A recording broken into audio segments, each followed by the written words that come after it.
Hello my dear students, English with Birai YouTube চ্যানেলে তোমাদের সকলকে স্বাগতম। আই হোপ তোমরা সকলেই ভালো আছো। Like the other days, today I have brought a new class of another pronunciation for you.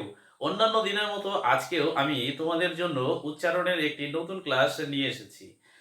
আমরা যখন ওই ইংরেজি পড়তে চাই তখন ওই কিছু কিছু ইংরেজি শব্দ পড়তে গিয়ে আমাদের সমস্যার মধ্যে পড়তে হয়। আর এই সমস্ত সমস্যার সৃষ্টি হয় কিছু কনসোনেন্টসের জন্য। ইংরেজিতে এমন কিছু কিছু কনসোনেন্টস আছে যারা কখনোই প্রতিটি ইংরেজি শব্দে একই সাউন্ড অথবা সেম প্রোনাউন্সিয়েশন দেয় না। তাদের মধ্যে অন্যতম একটি কনসোনেন্ট হলো সি। তোমাদের মধ্যে অনেকেই হয়তো জানো সি কনসোনেন্টটি কখনোই প্রতিটি ইংরেজি শব্দে একইভাবে উচ্চারিত হয় না। এই সি কনসোনেন্টটি মূলত ইংরেজি শব্দগুলোতে দুটি রূপে উচ্চারিত হয়। কোনো ইংরেজি শব্দে এই সি কনসোনেন্টটি কয়ের মতো উচ্চারিত হয়, আবার কোনো ইংরেজি শব্দগুলোতে এই সি কনসোনেন্টটি শয়ের মতো উচ্চারিত হয়।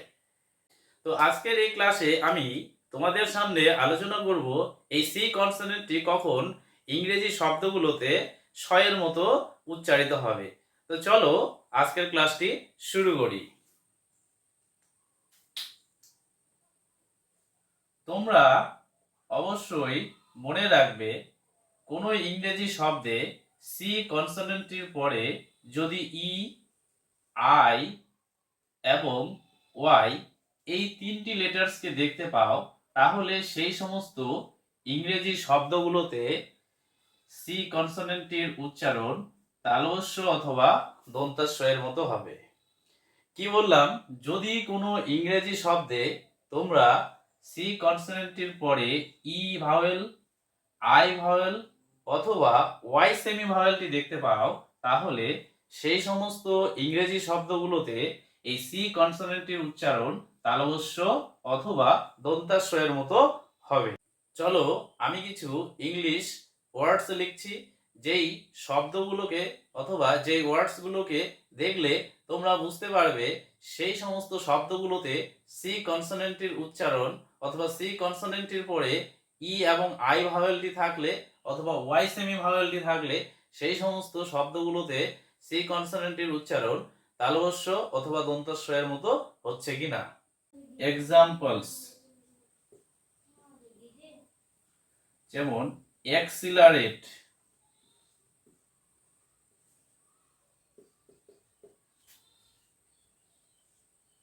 Cement,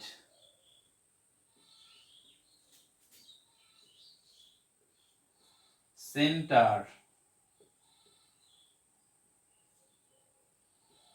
city,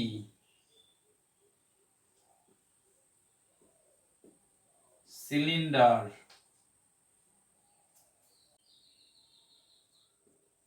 cycle, fancy, mercy, society, rice,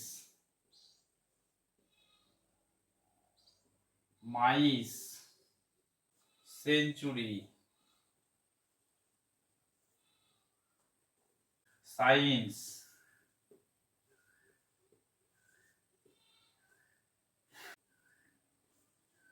Saint, face, ace, socialist, circuit, cicada, etc. তো তো এই সমস্ত ইংরেজি শব্দগুলিতে তোমরা দেখো প্রত্যেকটি শব্দে সি কনসোনেন্টটির পরে হয় ই ভাওয়েলটি আছে, না হলে আই ভাওয়েলটি আছে, আর না হলে ওয়াই সেমি ভাওয়েলটি কোনো না কোনো শব্দে সি কনসোনেন্টের পরে আছে। যেমন প্রথম শব্দ দেখো অ্যাক্সিলারেট, এই অ্যাক্সিলারেট শব্দে সি কনসোনেন্টের পরে একটি ই ভাওয়েল আছে, এই জন্য এখানে এই সি কনসোনেন্টের উচ্চারণ শয়ের মতো হয়েছে, তালব্য অথবা দন্তাস্বয়ের মতো হয়েছে।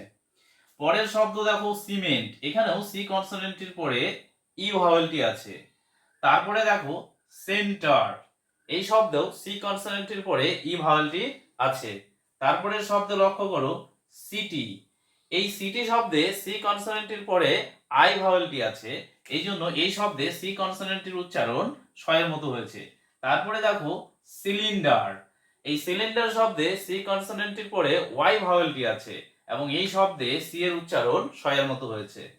এই সি কনসোনেন্টের পরে দেখো ওয়াই সেমি ভাওয়েলটি আছে, এই জন্য এই শব্দেও সি এর উচ্চারণ শয়ের মতো হয়েছে। তারপরে দেখো ফেন্সি, এখানেও সি কনসোনেন্টের পরে ওয়াই সেমি ভাওয়েলটি আছে। তারপরে দেখো মার্সি, এখানেও দেখো সি কনসোনেন্টের পরে ওয়াই সেমি ভাওয়েলটি আছে। তারপরের শব্দে দেখো সোসাইটি, এইখানে সি কনসোনেন্টের পরে দুটো ভাওয়েল আছে, কিন্তু তার মধ্যে সি কনসোনেন্টের পরে আই ভাওয়েলটি আছে। লক্ষ্য করো ভালো করে, এই শব্দে সি এর উচ্চারণ শয়ের মতো হয়েছে। তারপরে শব্দ দেখো রাইস, এখানে সি কনসোনেন্টের পরে ই ভাওয়েলটি আছে। মাইস, এখানেও সি কনসোনেন্টের পরে ই ভাওয়েলটি আছে। তারপরে সেঞ্চুরি, এই সেঞ্চুরি শব্দেও সি কনসোনেন্টের পরে ই ভাওয়েলটি আছে। শব্দ দেখো সায়েন্স, এইখানেও সি কনসোনেন্টের পরে আই ভাওয়েলটি আছে। তারপরে দেখো সেন্ট, এই শব্দেও সি কনসোনেন্টের পরে ই ভাওয়েলটি আছে। তারপরে দেখো ফেস, এই শব্দেও সি কনসোনেন্টের পরে ই ভাওয়েলটি আছে। এরকম এখানেও এস, এখানেও সি কনসোনেন্টের পরে ই ভাওয়েলটি আছে। তারপরে শব্দ দেখো সোশ্যালিস্ট, সার্কুইট, সিকাডা, এই প্রত্যেকটি শব্দে অথবা এই তিনটি শব্দে দেখো তোমরা লক্ষ্য করে সি কনসোনেন্টের পর এই সমস্ত শব্দগুলিতে দেখো সি এর উচ্চারণ তালব্য অথবা দন্তাস্বয়ের মতো হয়েছে। তো এই রকম যদি কোনো ইংরেজি শব্দে সি কনসোনেন্টের পরে ই ভাওয়েল অথবা আই ভাওয়েলটি থাকে অথবা ওয়াই সেমি ভাওয়েলটি থাকে, তাহলে সেই সমস্ত শব্দে সি কনসোনেন্টের উচ্চারণ কিন্তু তালব্য অথবা দন্তাস্বয়ের মতো হবে। আজকের ক্লাসটি যদি তোমাদের ভালো লেগে থাকে তাহলে অবশ্যই তোমরা আজকের ক্লাসের এই ভিডিওটি তোমাদের বন্ধুদের সাথে শেয়ার করবে। আর যারা প্রথম থেকে ইংলিশ গ্রামার শিখতে চাইছো তারা অবশ্যই আমার ইউটিউব চ্যানেলটিকে সাবস্ক্রাইব করবে।